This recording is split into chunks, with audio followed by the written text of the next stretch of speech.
So we're back to Sony for our next story, and again, it's a happy one. Sony not budging on the ending PlayStation physical discs in the face of fan process. We're all going to consciously move forward, says PlayStation.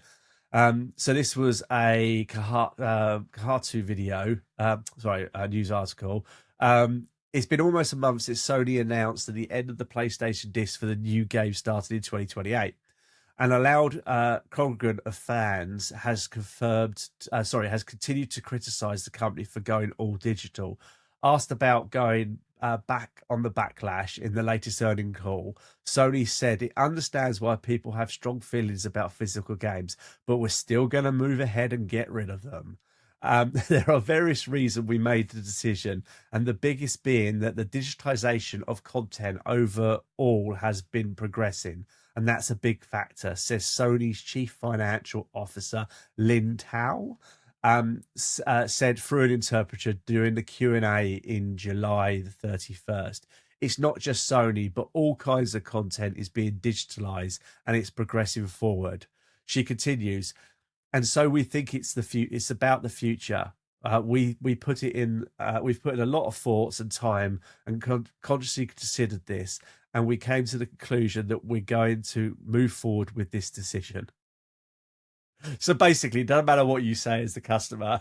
That's a big middle finger to everybody, isn't it? Basically, but it's one of them. They've nailed the colours to the mast, and they kind of have to stick with it. I think. Do you know what I mean? They can't flip flop.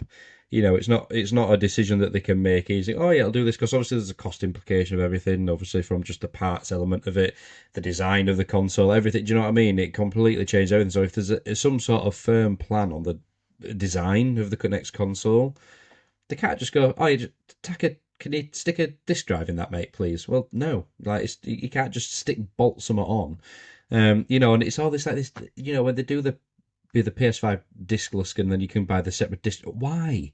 Just that if you bought digital, just stick with it. Do you know what I mean? You've made that decision to go digital. Don't buy a plug-in disc drive for it. So yeah, so look, again, we covered this in depth last time. I didn't think they'd change their mind.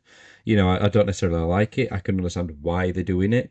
Um, but yeah, there's a lot of still question marks over it, isn't there? Like in terms of how much storage is that PS6 going to have? How much is that storage going to cost? Can you upgrade that storage?